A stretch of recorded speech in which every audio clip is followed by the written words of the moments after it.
Buy the brand new Steve from the A Minecraft movie today to unlock your child's creative instincts. Imagine Steve placing blocks. Imagine he's mining for materials and crafting things like a bucket. Steve can even say his famous A Minecraft movie catchphrases like flint and steel. But only if you use your child's creativity, as this toy doesn't have speakers. I'm gonna f***ing do all the heroin in the f***ing world. Buy it now before it's discontinued for being too unsettling watching your child's youthful hands wrap around the body of a middle-aged man. Buy it now for only £20. Buy it now. Buy it now. Buy it now. Yes, the A Minecraft movie wasn't very good. You knew it, I knew it, the cinema full of students ironically wearing Minecraft merch knew it, everybody who watched the teaser that depicted the titular Minecraft Steve as just Jack Black in a blue top knew it wouldn't be very good. Which is why me and my girlfriend went into it with bingo cards. An hour before we had to be in the cinema, we wrote down a bunch of overused cliches that we thought might pop up in the film. Orphaned kids. It's the overused trope of Disney films that works as a shortcut to get the audience feeling bad for these children that have been left alone in the world. Also, it means you aren't going to ask what kind of parents let their child hang around a random adult whose nickname is the Garbage Man, as that's presumably how he disposes of his victims. This also connects to the "we're a family now" cliche, as this group of strangers form a bond despite the fact they all dislike each other and are constantly rolling their eyes. Eye rolls was another thing we predicted because the dialogue was so incredibly cringe. If you take this scene where Jack Black in his Oscars-worthy costume says the line, I am Steve. You can then have a character roll their eyes and be like, ugh, cringe, so it's almost like you're in on the joke. Almost. We predicted music with literal lyrics, screaming as the punchline of a joke, someone trying to talk to a creeper, outdated memes, the kid being a natural at Minecraft and teaches the adults, somebody would start to understand the villager language, and specifically Jennifer Coolidge would make a villager noise since that's pretty much what she does throughout White Lotus. The only thing we didn't manage to predict was the advert for the Navy that played during the trailers to enlist all those 8-year-olds who are running around in front of the screen. If you can build a rudimentary hut out of mud, then you can build a megastructure that only looks like a prison. If you can build a megastructure, then you can build a villager breeder that goes against the Geneva Convention. If you can build a villager breeder, then you can learn to fix a freaking AC-130 that we'll use to fly miles above villages full of innocent people we'll claim to be armed, and then we'll rain hell on them in Minecraft. Join the Navy today, because everything in America is making us a bit twitchy. The bingo was the best idea because the pure joy of seeing the characters building up to the scene you predicted, where they all put their hands in the middle to say, "Go team!" That excitement was the only thing that kept us awake, as this film is so tirelessly boring since there's nothing going on. To explain the plot, we're now going to hand it over to Steve, doing an impression of the only character Jack Black seems to do now. Kapow! The story follows a plucky group of adventurers. When they stick a cute thingy into a cute thingy, and it makes this portal thingy to a world full of cute thingies. But then an evil big witch from a lava dimension steals the cute thingy, and all the characters say, hey, oh nah. So fight had to get it back and build themselves an army, and they go kick that evil big witch right in the cutes. Hey, yeah! Then they leave the world full of cute thingies and back to their normal lives. Chicken jockey! Yeah! Oh, is he done explaining already? The film is 100 minutes long. How could it be summed up that quickly? Oh, that's right. The majority of the runtime is people pointing at stuff and going, look, Minecraft. That is every scene. The characters go to a location just so Jack Black can explain the mechanics of a game that all the kids already understand and the parents don't care about. Then once he's done explaining everything like he's the game's wiki page, they just go ahead and show us. So what was the point in the whole explaining it part? The Ender Pearl scene is a perfect example of this, where the group enters a building, Jason Momoa picks up the Ender Pearl so Jack Black can explain, you'll teleport to wherever you throw it. Then Jason Momoa teleports to where he threw it, and they just move on like, come on, I've got taxes to pay and 7 more films to wrap up this week. Let's see if we can make the scene better. Whoa, be careful with that. Those are really difficult to get your hands on. Unless you're a child, you can flail a sword around randomly, killing one of the strongest mobs because you need one out of plot convenience. What about an even simpler example of this where explaining things does absolutely nothing? That would of course be the flint and steel scene, which has been memed to death by the internet. He shows that he's got a flint and steel, then does the action that shows it is indeed flint and steel, but then just arbitrarily shouts out to nobody except the audience that it's flint and steel.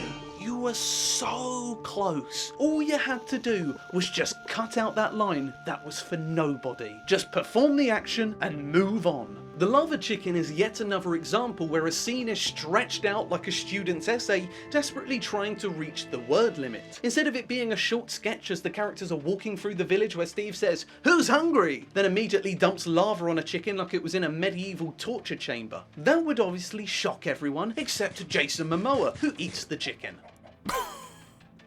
That is as much screen time as that joke needs. But no, because the screenwriters chose to use the make longer function on ChatGPT.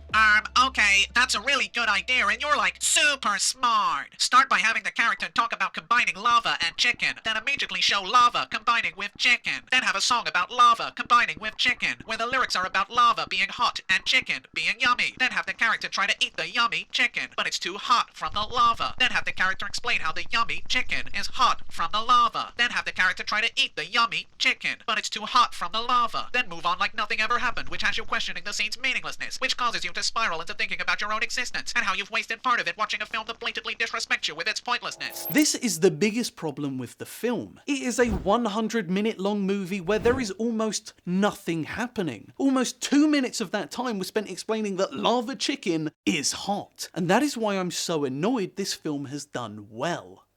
Because it isn't bad enough. I went in expecting a buffet of awfulness where the slop just keeps getting piled on quicker than I can eat it up, like Madam Web, which found new ways for me to ask the question, how have you messed that up? I wanted bad dialogue that not even the best actors could pull off, like The Room, which feels as though it was written by an alien's first attempt at AI. I wanted it to be a broken mess that only makes sense to the person who made it, like Megalopolis, where scenes like this can only be understood by its creator. What do you think of this boner I got? Instead, we got the laziest, lowest common denominator, poorest excuse of a film where its intentions of being a soulless cash grab are shamelessly on show. This was not a so bad that it's good film.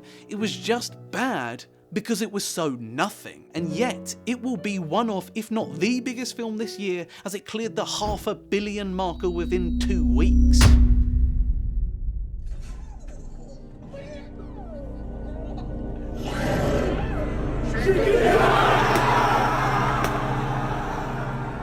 In theatres all across the TikTok-infected world, we have seen stories of teens shouting, throwing popcorn or slushies, vomiting, bringing in live chickens, body slamming people, destroying property, and even a stabbing that occurred because some adults told a group of teenagers to be quiet. All of this was caused by Jack Black shouting, "Chicken jockey!" That was the meme that defined the Minecraft movie from the first trailer, because it's a terrible line, it's dumb, like why is he even saying that redundant piece of dialogue? It was bad enough to create an event, like Barbenheimer and the Gentle Minions. These are all films that had everyone driving the marketing with memes, so the cinema experience becomes less about watching a work of art and more about following a trend. Barbenheimer brought two opposing demographics together, and watching the two films was part of the joke that you'd post about online. The Gentle Minions brought in teens who grew up with the series, pun not intended, and wearing a suit and tie to a kids film was part of the joke that you'd post about online. The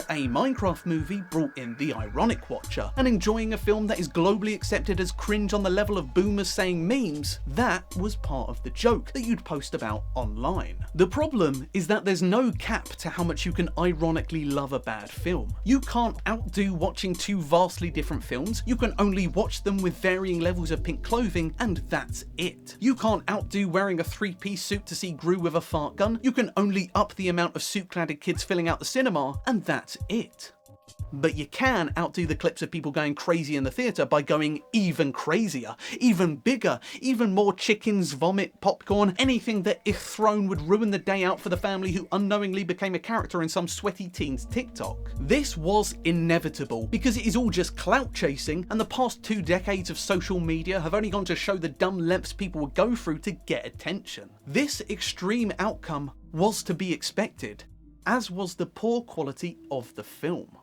Happy birthday, son. I know you love Minecraft, so I bought you this Steve toy. What? Why would I play with a Minecraft toy? You know I can just play the game. But the advert said it would unlock your creative instincts. Imagine all the fun things you could do with this toy. Oh yeah, I could imagine I was playing the game instead of turning on the computer and playing the game. Great idea. How much did you pay for this thing anyway? £20? Oh, Dad, you silly sausage. This is just the capitalistic system at work, I guess. Buy this and you'll be happy. Buy this and your family will love you. Buy this, we promise it won't end up in a landfill after years of neglect due to its sheer meaninglessness, for it is merely a product with no discernible use except as a tool to extract wealth out of the pockets of bright-eyed parents looking to form a bond with their child. You don't need to buy my love, Dad. I know you love me. Thanks, son. Close the door on your way out. I'm trying to build an automatic slaughterhouse in Minecraft, and the cows mooing can get a little bit rowdy.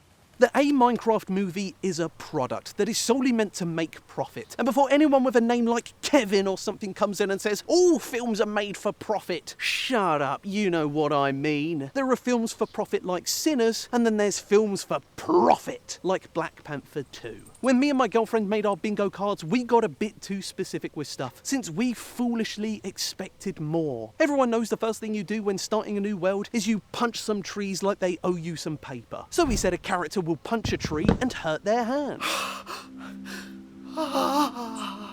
That felt like an easy jab at the game, pun intended, and an obvious joke. Instead, they just punch a tree and straight away use its materials. What about they'll dig a hole to escape the mobs? Most people who have played Minecraft spent their first night in a dirt hole, waiting for the sun to scare off the zombies. Like life in America a year from now. The characters are standing in the dark, unsure if they're safe, so peek out to see if anything is there. Gamers could relate to that. It could lead to some funny jokes. It's an obvious thing to include in the film. Instead, they just immediately build a massive fort out of wooden logs. Logs, not even planks, which leads to the most basic zombie scene of people trapped in a building while they get surrounded, like in Literally anything that has something like zombies in it. Another joke I thought of was somebody would call the Enderman Slenderman. It would be unsubtle and super dumb, like, oh my god, a Slenderman's in here. Because if the film can do a big Chungus reference, then they sure as hell can reference a dated but relevant character. Instead, the Enderman works nothing like it does in the games, and without any explanation just makes the main character hallucinate people calling him a loser. Why? A problem with criticising this sort of lazy bad is that it's kind of difficult to explain, similar to criticising an impressive AI picture. This is one that I'd class as impressive because it looks good enough to be put on my phone's wallpaper, hidden behind the cracks of my screen protector and all the apps I've been forced to download as I go through daily life. Technically, it's art. It's using techniques like having orange and teal colouring, it's got realistic shading on the eye, it has a pleasing centre-ish composition, yet it's just sort of shit. There's this feeling of deja vu when you look deep into an image like this, because even though you haven't seen this particular picture before, it still manages to feel like you have. This image is a mishmash of a bunch of images that the AI has been fed, ranging from Van Gogh's Starry Night all the way to a highly compressed screenshot of Grimace in the Minecraft universe. Because the AI has absorbed all of human creation, then that means it has absorbed some styles more than others. So what AI is best at are the artworks that we already have more than enough of. Like furry art. I think we've completed furry art now. When I look at the A Minecraft movie, I see an AI image because this looks like a real film, but as you dig a little deeper, that feeling of deja vu starts to creep in. It's masquerading as something new, but it's simply a mishmash of a bunch of other films, taking the most basic and overused plot beats, since that is simply what most of the dataset consisted of. But of course it's like that, as this isn't the Minecraft movie. This is a Minecraft movie, because this isn't supposed to be a film that stands out. This is just a movie, and that's about as ambitious as it can muster up. I love the movie, but now I'm like, I don't know. Let's see what everyone else thinks, because I don't trust myself anymore. I mean, I was surprised, because I love the trailer. I was like, oh, this is going to go over great. And, you know, there's always so many people that are sensitive to everything you put out there. We should maybe rename this movie Minecraft Man Sandwich. The weirdest sense of deja vu came from the story because I couldn't help but notice something odd with the film's structure. A diverse group of weirdos randomly stumbles upon a plot device which makes a portal to every child's mind. The Tesseract is then stolen by an evil pig witch that hates personal expression, but then almost immediately the group steal it back so they can take it out to the real world. Now we take this picture and we stick it over here. That's the intro. Steve randomly stumbles upon the Tesseract that makes a portal to the Minecraft world. He then loses it to J.K. Rowling when he enters her hell dimension, but then immediately steals it back so he can have it taken to the real world. Not only has every scene throughout this movie been done to death by every film that's come before it, but the plot has been done by the intro that came before it. Okay, here's my theory. The Minecraft movie was made by Jared Hess, who is a man that looks as though he owns a lot of tweed, but is also the creator of Napoleon Dynamite, which is a weird film. His style is fully on show when the characters are in the real world, since everything is grey, everyone is a bit ugly, they all talk like the lead in the drinking water is getting to them, there's a potato factory with a potato mascot that gets destroyed in a jetpack incident, and there's lots of tater tots, which is the strangest director motif, aside from Tarantino's foot fixation. The intro is odd, and dare I say it, characterful, but it isn't very Minecraft. So you add an intro that tells the audience, don't worry, you're watching the right screening. This isn't going to be one of those mumblecore films your pretentious smelly cousin is into. The intro also feels very tacked on because it doesn't give any information you wouldn't have gotten throughout the story. The Tesseract is the key to getting to the Minecraft world. Yeah. Obviously, because we see the main group use it to get to the Minecraft world. Also, it's a glowing blue MacGuffin, and Marvel has been conditioning us for years to know that means importance. The Pig Witch is evil and is hunting down the Tesseract to do generic evil stuff. Firstly, we can figure that out from the fact it's a pig witch surrounded by lava. But also, we learn of their evil plans later on in the film when it's explained to the audience in the usual over-explaining way. Then there's the introduction of Steve. We get this action set piece where he comes along, beats up a bunch of zombies while also showing his knowledge of the world when he finishes a bunch off by simply waiting for the sun to rise. The characters look at this man who saved them, and that's when he says, I am Steve. We know, because we've all seen and bullied the trailer, but also, you introduce yourself at the beginning! Buy the brand new Steve from the Minecraft movie today to unlock your child's creative instincts.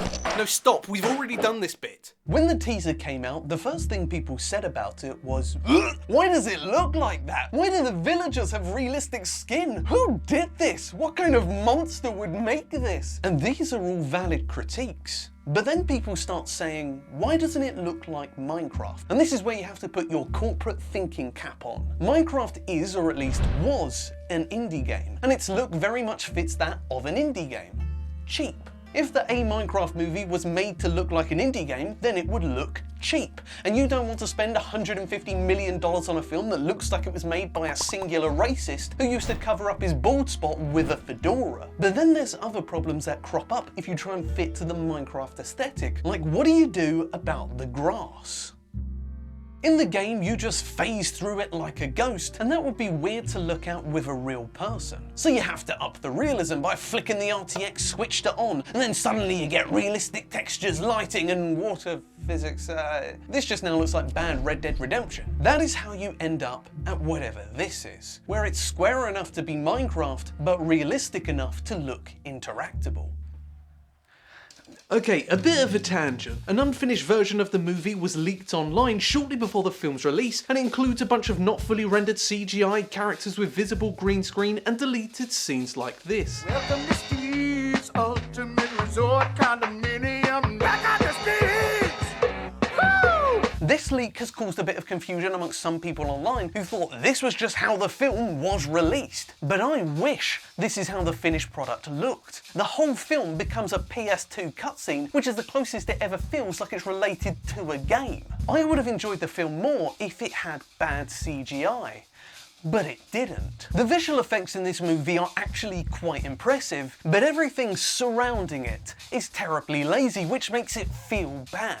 If you want to sell a visual effects, you have to do something that makes you question how it was done. In Forrest Gump, they sell the legless lieutenant effect by doing something only a legless person can do. In the A Minecraft movie, they just have characters standing around like lemons, and anyone can do that on a green screen, which is why it feels like a green screen. CGI grants you the freedom to create a vibrant world full of life, yet instead, they decide to put the characters in a default village, meaning the only thing the animators can do to insert life into the scene is have villagers wandering aimlessly in the background. But the main reason it looks bad is because of how lazily they've implemented it. What if this thing we know was live action? Instead of coming up with a creative way of implementing the style of Minecraft into a film, they just go with the lazy Disney move of same but real. Wow, how did we come up with that? They could have crafted a story that matches the vibe of old school Minecraft, with plink plonk music and chill manual labour vibes, or Minecraft of today that's janky multiplayer games full of kids wearing overpriced skins from the marketplace. But instead, they go for the lazy route of real people sucked off into a fantasy world, giving you deja vu of Jumanji or Narnia. This film is lazy from the very beginning of its creation, and that laziness seeps into everything else. A plot with nothing happening will have dialogue with nothing happening, set pieces with nothing happening, CGI with nothing happening, and yet, this will be one of the most profitable films of the year.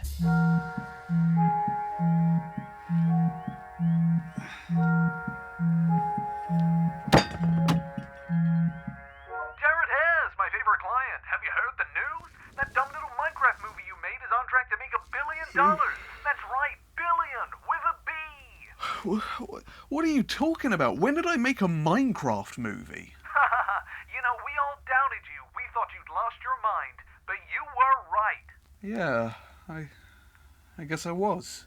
Wait, did you say billion? The worst part of the A Minecraft movie are the characters, which is the last thing you should ever mess up. Natalie has the character arc of growing up and dealing with responsibilities, just like any story where the protagonists are zit-covered teens. Except no, she doesn't. What happens is the characters talk about going through that change from kid to adult, which I guess is just as good as having them change. Garrett the garbage man has the money isn't everything arc, and that the real treasure was the friends we made along the way. You know, it's the default setting for any character that is greedy, but you want to end the film with them being likable. Steve goes from being a normie to then discovering his love for creativity. Then the intro finishes and he just becomes the tutorial NPC that says press A to jump or hold LT to eat lava chicken. Brilliant, that's so creative. Dawn has the character arc of, well, actually, that part I'm not really sure about. She goes from having a mobile zoo to a petting zoo, so I guess that's development. Then there's Henry, the protagonist, who learns that he should follow his creativity instead of being blinded by the pursuit of money. Are you fucking serious? Look deep into the face of this sort of Jack Black looking figure and tell me that this isn't from a film that chose to pursue money. And why is it so big? There were McDonald's tie-ins, Minecraft makeup kits, Creeper Frosties that came out in a wonderful puke green, and even Albert Bartlett potatoes got in on this cash grab. Which is fine, I'm not against films trying to profit, except when the main theme is preaching about not being solely for profit. That is the reason there is a Minecraft movie at all. It's a popular IP that is big with kids, so it's easy money. Reports show as early back as 2014 a film has been in the talks, as this was when the game reached its highest heights of popularity. For an entire decade, studios have been tossing around the idea of making this film. And this is somehow the best story they had to work with? According to the Writers Guild of America West, there was 28 people credited with writing the story, yet this generic, lazy, beige paint equivalent of a script is the best they could come up with. This is one of the most obvious cash grabs I've ever seen, which is why it has become one of the most successful cash grabs to ever grace the big screen. It was so bad that we were all happy to hand over our cash. What does this mean for the future of film? You know how anytime a big budget movie doesn't immediately make millions, you get a bunch of articles decrying the death of cinema? Original movies keep flopping, nobody's going to the theatres, Hollywood is dying, but not from the fires or the floods of the homeless. That is the general consensus amongst film people, which is why the majority of blockbusters today are sequels to established franchises or connected to popular IPs. But that could be about to change, since shoo-ins like Marvel or Disney remakes are no longer guaranteed big-time profit makers. That means the money people behind movie making are likely looking elsewhere for the new meta. And that could be what the A Minecraft movie has just shown them. Maybe the new meta will be making bad movies on purpose, so people go for the theatre experience to be around others taking the piss. We now live in the timeline that has shown the movie producers, you don't need to try to make $1 billion. You can make the most boring kind of bad and still be lucky enough to be swept up in a meme movement. If we do end up going down the path of intentionally bad films, then let's hope we at least get the kind of bad that we deserve, because we deserve worse than the A Minecraft movie. I'm okay. Everything's fine. It's just a toy that only looks like a middle-aged man is watching me in my bed.